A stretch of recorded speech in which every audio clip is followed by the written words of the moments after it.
prairie and wildlife. They had general stores eventually. And then the first grocery store, as we know today, came around in 1916, and that was in Tennessee. And then supermarkets like today started up in 1930. Our ancestors had to process and forage for their own food. They grow it, they hunted it, they gathered it, and they lived off the land.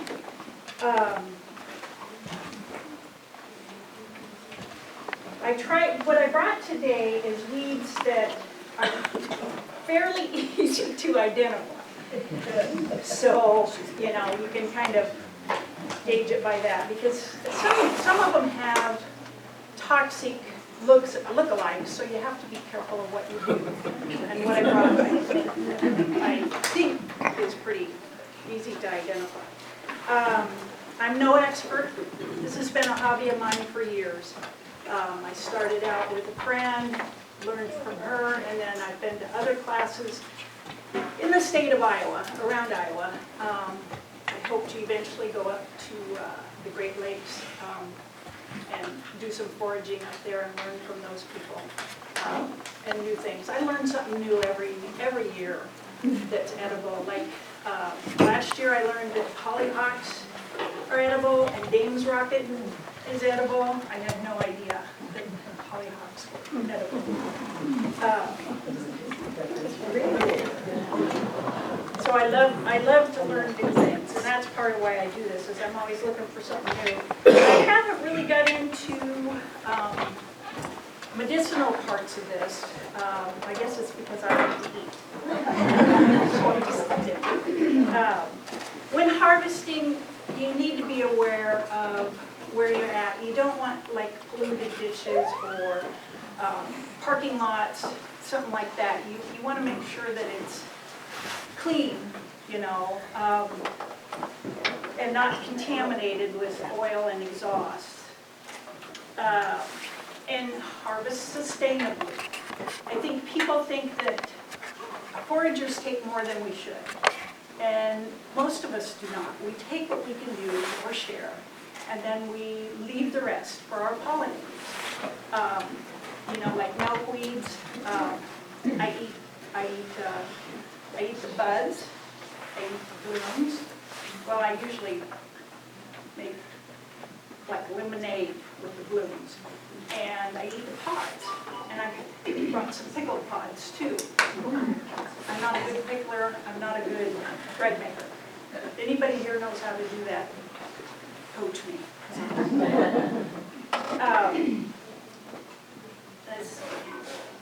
Some of these plants that I'm going to talk about aren't really wild. They're probably growing in your landscape. And that's the really cool thing, is what I found out. In your state and county parks, it's illegal to get anything but nuts, berries, and mushrooms, okay? They don't want you digging, although at certain times of the year, like early spring, you can come in and harvest as much garlic mustard as you want because it is so invasive. They'll let you take as much of that. Nettles, they even promote like days that you can go in and they'll help you. They'll give you bags for it. And the garlic mustard is really good for like pesto. I put it in quiche, you know, and that kind of stuff because it's kind of got that garlicky bite to it. One thing that we really enjoy in the spring is hosta shoots. And it's, you want to get them before they unfurl too much. You want to get them when they're fairly small. I cut them below the ground. It will not hurt your hosta plant. They will keep reproducing. And I usually stir fry those, you know, with some garlic and some olive oil. They are very delicious. A lot like asparagus, but yet not have that kind of aftertaste type stuff. Fiddlehead ferns is another one I've got growing in my yard. It's pretty much everywhere. And when I found out I could eat that, that was wonderful. And it is so good. And what I brought today, and I don't know if this is still warm or not, but I brought a ramp and cheese fiddlehead tart. And they are just so good. And a lot of times if I don't do that, I'll just saute them with garlic and stuff, and they are just super good. I just really love them. But the season for hostas and fiddleheads and ramps and stinging nettles is about done. And now it's time to move on to like purslane and pineapple weed and that kind of stuff. So there's always something that you can harvest and munch on. And if you see me out and about, you see me nibbling on things, that's just me. I love the red bud flowers. They're sweet, they're good, they're just, yeah, I'm out there nibbling on them all the time. And the stinging nettles are best in early spring. You can tell those, they're in a kind of a swampy, wooded area. And in the spring, they've kind of got a purple tint to them. And you can just pinch them, put them in your basket, take them home and wash them, and saute them up. They have to be cooked. You cannot eat those raw because of the sting. So you either saute them or you boil them or blanch them. And if and when, like I blanch, I keep that water because that is really nutritious to drink. So we keep it in the fridge and add it to our coffee or tea or just drink it straight. Stinging nettles is better for you, more nutritious than kale. It's an absolute superfood, and it's plentiful. It's everywhere. So my fingers are still kind of sticky. Plantain is another thing I have growing in our yard, and what's really good about that is the leaves have ribs, and those ribs are a drawing factor. So when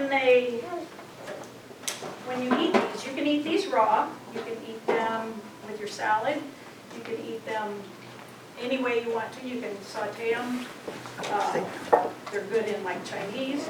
But all these ribs are a drawing factor. So like if you're out hiking and you get stung or you get a mosquito bite, you can pick one of these up, wash it off with your water that you're carrying, chew it up, and put it on that sting or that bite, and it will draw that out and make it better. What was the name of that one? This is a plantain, and there's many different species. There's more pointed leaves, and these kind of leaves. I mean, there's a lot of them. Another thing is in the fall, or late summer, they'll send up a shoot, which is their bloom and their seed. So if you cut that off, if you can get it at the right time, you cut that off, that's really good roasted. It's nutty, it's just really good. And so we enjoy that too. We enjoy it that way. And purslane, I know you garden, you know what purslane is. And the edible one is the bigger vine and the fatter leaves. You don't want to eat the one that is tiny vein and or fine and tiny leaves. You want the fatter one. Those are good raw. You can saute them, you can pickle them. I couldn't find any to bring today. So we stir fry those, we've done that, and they're delicious raw in your salad. The milkweeds, the buds are delicious sauteed. With milkweeds, you have to blanch them because of that milky liquid going through them. You have to blanch them, you can't eat those raw. I like the buds for cooking and eating. The blooms, I've made alcohol like champagne. You add lemons and stuff to that and let it ferment and you make champagne, or you can use it as a soda and not let it get so far. And it's really good. And it has its own natural yeast in there because those blooms have their own yeast. So a lot of times you don't have to add any yeast to your alcohol and your wine or anything because it's already in there. It's already in those blooms, like olive oils and stuff like that. That's the yeast is already in there. We really like the pie. I blanch those and then like for 2 or 3 minutes, and then we put them in batter and fry them, and they are wonderful. The inside, you get them when they're 1 to 3 inches long, and the inside, by the time you cook them and eat them, is like a cream cheese filling. So it's just, they're really good. We really enjoy them. And again, when I'm foraging, I don't take everything from one plant. I go from here to over there, to over there, to over here, you know, so that way it leaves enough for everybody, the pollinators that are out there. Another thing that you might not know is radishes. And for many years, I don't know what's wrong with my soil, but I can't grow radishes. So when I learned that when they go to seed, then they form this little pod, that you can eat that pod. And it's much better than radishes. I don't care. Now I hope they go to seed and stuff. So and those are good raw. I'll be out there nibbling on those all the time when I'm in the garden. I've tried to pickle them. I'm not a good pickler, but they're pretty good. And wood sorrel. Okay, this is one that I think kids really like because this is a little tart plant. I know a gal who puts this in her potato salad to add something to it. But if you want to try it later, you can come out and just pull off some leaves and chew on them, and you'll see that it's kind of like a sweet tart. It's kind of sour. So I nibble on that when I'm out and about. Wood sorrel, yeah, and it's a great little treat. And it grows everywhere. Because of where I live, we have a lot of weeds. So, you know, it just kind of moves in from the timber. And so I try to figure out how to eat it. There's a vine out there that's very spiny and it's horrible. But the tips of that, I call it cat briar, are edible and very tender and very sweet. Same with the grapevine. I take the ends off the grapevine. You can add that to your lemonade. It adds some flavor to it. I like munching on those just when I'm out, you know. They're good. Daylilies. You know, just about everybody's got daylilies. And I don't eat my hybrids, but I eat ditch lilies. All parts of daylilies are edible. You can pickle the buds. You can fry the buds, saute them with your Chinese.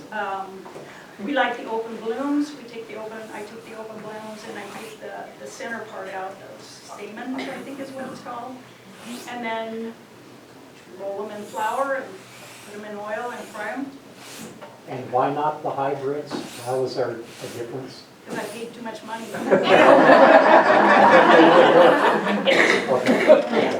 Yeah. That's like dahlias. The dahlia bulbs are edible too. They're like a potato. But I've spent too much money on dahlia bulbs. Yeah. I don't eat them. Not yet anyway.